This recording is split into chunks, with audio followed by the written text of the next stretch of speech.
ሰላም ጤና ይስጥልኝ ተከብራችሁ ተመልካቾቻችን ይህ በብስራት የዩቲዩብ ቻናል ወደ እናንተ የሚተላለፈው የሀገር ውስጥና የባህር ማዶ የመረጃ ሰዓታችን ነው።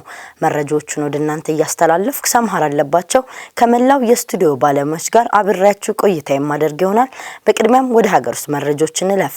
ወጋገን ባንክ ከዓለም አቀፍ የፋይናንስ ኮርፖሬሽን አይኤፍሲ ጋር የንግድ ፋይናንስ አገልግሎቱን ይበልጥ ለማሳደግ የሚያስችለውን ስምምነት ተፈራረመ። ወጋገን ባንክ የዓለም ባንክ አባል ከሆነው የዓለም አቀፍ የፋይናንስ ኮርፖሬሽን አይኤፍሲ ጋር የንግድ ፋይናንስ ዋስትና ለመስጠት የሚያስችል ስትራቴጂያዊ የአጋርነት ስምምነት ተፈራረመ። በወጋገን ባንክ በኩል ስምምነቱን የፈረሙት የባንኩ ዋና ስራ አስፈጻሚ ዶክተር አክሊሉ ውበት ሲሆን በዓለም አቀፍ የፋይናንስ ኮርፖሬሽን አይኤፍሲ በኩል ደግሞ በኢትዮጵያ ማላዊና ዛምቢያ የካትሪን ማኔጀር የሆኑት ማዳሎ ሙኖፎ ናቸው። ከዚህ ቀደም ወጋገን ባንክ ከዓለም አቀፍ የፋይናንስ ኮርፖሬሽን አይኤፍሲ ጋር በትሬዠር ማኔጅመንት የውጪ ገቢ ንግድ እንዲሁም የስጋት ቁጥጥርና አስተዳደር ዙሪያ የምክክር አገልግሎት ማግኘት የሚያስችለውን ስምምነት የተፈራረመ ሲሆን የተፈራረመው ስትራቴጂያዊ አጋርነት ስምምነት ባንኩ ከዓለም አቀፍ የፋይናንስ ኮርፖሬሽን 10 ሚሊዮን የአሜሪካ ዶላር የሚያስገኝ ሲሆን ይህም ባንኩ በውጪና ገቢ ንግድ ዘርፍ ለተሰማሩ ደንበኞች የበለጠ ተደራሽና ቀልጣፋ የፋይናንስ ዋስትና አገልግሎት መስጠት ያስችለዋል። ስምምነቱ የንግድ ዋስትናን በመስጠት በማደግ ላይ ያሉ ሀገሮች ንግድ ለማጎልበትና በንግድ ስርዓቱ ላይ የሚያጋጥማቸውን ስጋቶች ለመቀነስ ያለመ ሲሆን ወጋገን ባንክም በዓለም አቀፍ የፋይናንስ ኮርፖሬሽን በተዘጋጀው የግሎባል የንግድ ፋይናንስ ፕሮግራም ተጠቃሚ ለመሆን ያስችለዋል። በርካታ የንግድ ድርጅቶች በተለይም አነስተኛና መካከለኛ ድርጅቶች በውጪና ገቢ ንግዳቸው ላይ የፋይናንስ ውስንነት እያጋጠማቸው በሚገኙበት ወቅት ወጋገን ባንክ የአይኤፍሲን የዓለም አቀፍ የንግድ ፋይናንስ ፕሮግራም መቀላቀሉ ድርጅቱ አስፈላጊ ግብአቶችን በጊዜ እንዲያገኙ፣ የገበያ ፍላጎት እንዲያሟሉ፣ ከክልላዊና ዓለም አቀፍ ገበያዎች ጋር በይበልጥ እንዲገናኙ የሚያግዘው እንደሚሆን ይጠበቃል። በመጪው ሰኔ ከተመሰረተ 29ኛ ዓመቱን የሚደፍነው ወጋገን ባንክ በኢትዮጵያ የካፒታል ገበያ በቀዳሚነት የተመዘገበ ተቋም ሲሆን በአሁኑ ወቅትም ባንኩ ለሴቶች እንዲሁም መደበኛ ባልሆኑና በአነስተኛና ጥቃቅን የንግድ ዘርፎች ለተሰማሩ ግለሰቦች ያለ ዋስትና በሚያቀርበው እፎይታ የተሰኘ የዲጂታል ብድር አገልግሎት አካታች የፋይናንስ ስርዓት ዘርግቷል። በተጨማሪም ባንኩ በመላው ሀገሪቱ በ463 ቅርንጫፎች መደበኛና ከወለድ ነፃ የባንክ አገልግሎት እየሰጠ ሲሆን የደንበኞችን ፍላጎት ለማሟላት የኢንተርኔት፣ የሞባይል፣ የኤጀንሲና የካርድ ባንኪንግ አገልግሎቶችንም በማቅረብ ላይ ይገኛል። ከ500 በላይ ቦታዎች ላይ ለረጅም ጊዜ የተከማቹ የግንባታ እቃዎችና ተረፈ ምርቶች ተነሱ።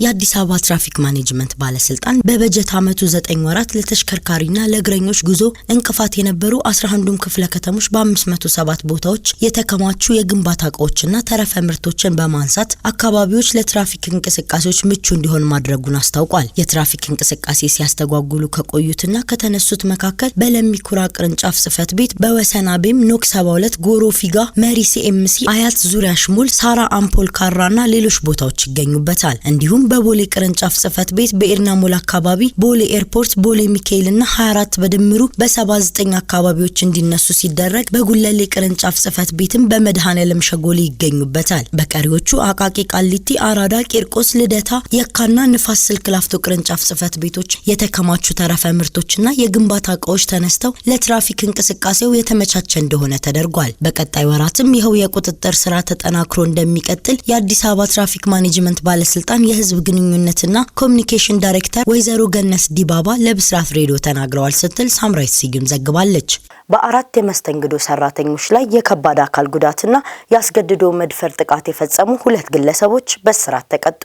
አንደኛ አስቴር፣ ሁለተኛ ሊዲያ፣ ሶስተኛ የኔነሽ፣ አራተኛ ቃል ኪዳን የተባሉ 4 ወጣቶች በቦረና ዞን ድቡልቅ ወረዳ ድቡልቅ 01 ቀበሌ በአንድ ሆቴል ውስጥ በመስተንግዶ ስራ ላይ የተሰማሩ በ20ዎቹ እድሜ ክልል ውስጥ የሚገኙ ወጣቶች ሲሆኑ ከተለያየ አካባቢ ስራ ያገናኛቸውና ጓደኝነት ያጣመራቸው ናቸው። ስራቸውን ሰርተው ሲጨርሱ አንድ ላይ ወደ ማደሪያ ቤታቸው ይሄዳሉ። በዚህም የስራ ሂደት የተለያየ ባህሪ ያላቸውን ተስተናጋጆች እንደየባህሪያቸው በትዕግስት አስተናግደው በየቀኑ ከተስተናጋጆች የሚገኙትን ጉርሻ የገቢ ምንጫቸው ሆኖ ቆይቷል። በዚህም ስራ ለአራቱ ትልቅ ፈተና የሆነባቸው የተለያዩ የወሲባዊ ትንኮሳ ጉዳይ ሲሆን ይህንንም በአግባቡ በመመለስ የመስተንግዶ ስራውን ሲሰሩ ቢቆዩም ሮቤል ሮባና አብሽሮ ቦሩ የተባሉ ግለሰቦች ግን አራቱንም ወጣቶች የፍቅር ግንኙነት ሲጠይቋቸው በወጣቶቹ በኩል ግን ሰርቶ የመለወጥ እንጂ ለፍቅር ግንኙነት ገና ዝግጁ አይደለንም ሲሉ እንደነበረም ይናገራሉ። በአራቱ የመስተንግዶ ሰራተኞች ምላሽ ያልተደሰቱት ወጣቶቹ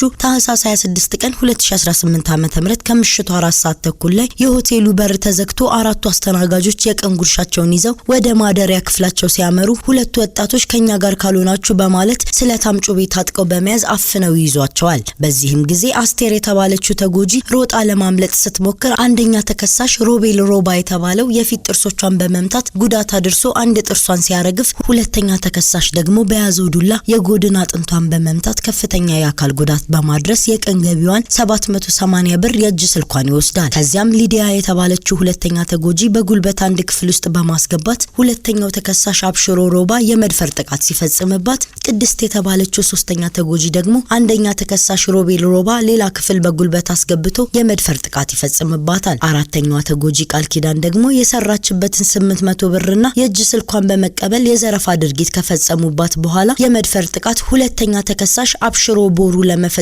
ሲሞክር የጸጥታ አካላት በደረሳቸው መረጃ መሰረት ሁለቱም ወጣቶች ከያዙት ስለታማ ጩቤ ጋር በቁጥጥር ስር መዋላቸውን የቦረና ዞን ፖሊስ ዋና መምሪያ የወንጀል ምርመራ ክፍል ኃላፊ ዋና ኢንስፔክተር ዲባ ቦሩ ለብስራት ሬዲዮ ተናግረዋል። ፖሊስ በአራቱ የመስተንግዶ ሰራተኞች ላይ የተፈጸመውን የዘረፋ፣ የወንብድና፣ የአካል ማጉደልና የመደፈር ጥቃት በተለያዩ ማስረጃዎች በማጠናከር የምርመራ መዝገቡን አጠናክሮ ለአቃቤ ሕግ ልኳል። አቃቤ ሕግም በአካል ማጉደል፣ በመድፈር ጥቃት፣ በወንብድናና በዘረፋ ወንጀል ክስ መስርቷል። ክሱን የተመለከተው የቦረና ዞን ከፍተኛ ፍርድ ቤትም መጋቢት 30 ቀን 2018 ዓ.ም በዋለው ችሎት ተከሳሾች ከሁለት በላይ የሆኑ የህግ ድንጋጌዎችን በመጣስ ተደራራቢ ግዙፍ ጣምራ ወንጀሎችን አከታትለው በመፈጸማቸው እያንዳንዳቸው በ25 ዓመት እስራት እንዲቀጡ ውሳኔ መተላለፉን ዋና ኢንስፔክተር ዲባቦሩ ጨምረው ለብስራት ሬዲዮ ተናግረዋል። ተመልካቾቻችን እስካሁን ስትከታተሉት የነበረው የሀገር ውስጥ መረጃዎች ይህን ይመስላል። አሁን ደግሞ ከውጭ ወዳገኘነው መረጃዎች እንለፍ። ጣሊያን ከእስራኤል ጋር የነበራት የመከላከያ ስምምነትን አቋረጠች። ጣሊያን ከእስራኤል ጋር ያላትን የመከላከያ ስምምነቱን እንደማታድስ የጣሊያን ጠቅላይ ሚኒስትር ጆርጂያ ሜሎኒ ተናገሩ። ሜሎኒ አስተዳደራቸው በየ5 ዓመቱ የሚያካሂደው የውል እድሳት ከአሁን ሁኔታ አንጻር ለማቆም መወሰኑን ተናግራለች። በታሪክ ጠንካራ የነበረው የሮምና የቴል አቪቭ ግንኙነት ከቅርብ ጊዜ ወዲህ እየሻከረ መጥቷል። ባለፈው ሳምንት ጣሊያን በሮም የሚገኙትን የእስራኤል አምባሳደር ጠርታ በሊባኖስ በሚገኘው የጣሊያን የተባበሩት መንግስታት ድርጅት ሰላም አስከባሪ ወታደሮች ልዑክ ላይ በእስራኤል ኃይሎች የማስጠንቀቂያ ጥይት ተተኩሶ በሰው ላይ ጉዳት ባያደርስም አንድ መኪና ላይ ውድመት አስከትሏል በሚል ማብራሪያ ጠይቃ ነበር። ሰኞ ዕለት እስራኤል በተራዋ የጣሊያንን አምባሳደር ጠርታ የጣሊያን የውጭ ጉዳይ ሚኒስትር አንቶኒዮ ታጃኒ የሰጡትን አስተያየት በመቃወም እስራኤል በሊባኖስ በሰላማዊ ዜጎች ላይ ያደረሰችውን ተቀባይነት የሌለው ጥቃት ማለታቸውን አውግዛለች። የመከላከያ ሚኒስትር ባለስልጣናት የጣሊያን ከእስራኤል ጋር ባላት ትብብር ማዕቀፍ ላይ የመንግስት አቋም ወደ ተጨባጭ ህጋዊና ተግባራዊ ውጤቶች እንዴት እንደሚቀየር አሁንም እየመረመሩ መሆናቸውን ተናግረዋል። ከስቶክሆልም ዓለም አቀፍ የሰላም ምርምር ተቋም የተገኘው መረጃ እንደሚያመላክተው ጣሊያን ለእስራኤል ሶስተኛ የጦር መሳሪያ አቅራቢ ሀገር ነች። ከ2021 እስከ 2025 ባለው ጊዜ ውስጥ 1.3 በመቶ የእስራኤል የጦር መሳሪያ ሽፋን አቅርባለች። አሜሪካና ጀርመን ቀዳሚዎቹ የእስራኤል ጦር መሳሪያ አቅራቢ ሀገር ናቸው። በጋዛ ወታደራዊ እርምጃ በወሰደችበት ወቅት በርካታ የአውሮፓ ሀገራት ከእስራኤል ጋር የጦር መሳሪያ ወደ ውጪ መላክን ላፍታ አቁመዋል ወይም ገድበው ነበር። ስፔን ለ500,000 ህገወጥ ስደተኞች ህጋዊ የመኖሪያ ፍቃድ ልትሰጥ ነው።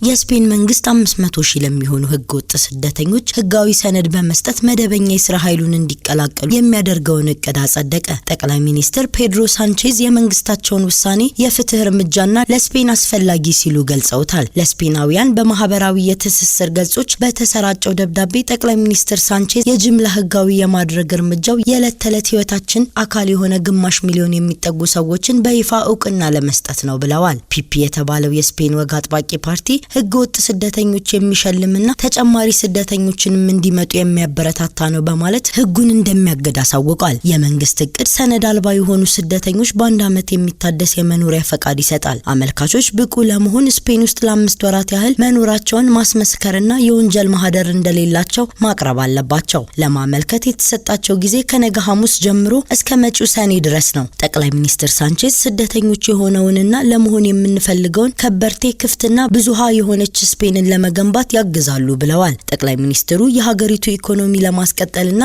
የህዝብ ቁጥር እያረጀ ላለው ማህበረሰብ ህዝባዊ አገልግሎት ለመስጠት አስፈላጊ መሆናቸውንም ገልጸዋል። አክለውም በታሪክ አብዛኞቹ የራሷ ዜጎችም የተሻለን እድል ፍለጋ ስደተኞች ለነበሩባት ሀገር ትክክለኛ መንገድ የያዘ እርምጃ ነው ሲሉ ስለ እቅዳቸው ተናግረዋል። ዘፉንካስ የተባለው የልሂቃን ስብስብ በስፔን 840 ሺህ የሚሆኑ ሰነድ አልባ ስደተኞች እንደሚገኙ የሚገመት ሲሆን አብዛኞቹ ላቲን አሜሪካውያን ናቸው። ተመልካቾቻችን እስካሁን ስትከታተሉት የነበረው የብስራት የዩቲዩብ መረጃ ሰዓታችን ይሄን ይመስላል። መረጃዎቹን ወደ እናንተ እያደረስኩ ሰምሃር አለባቸው ከመላው የስቱዲዮ ባለሙያዎች ጋር አብሬያችሁ ቆይታ አድርጌያለሁ። መልካም ቆይታ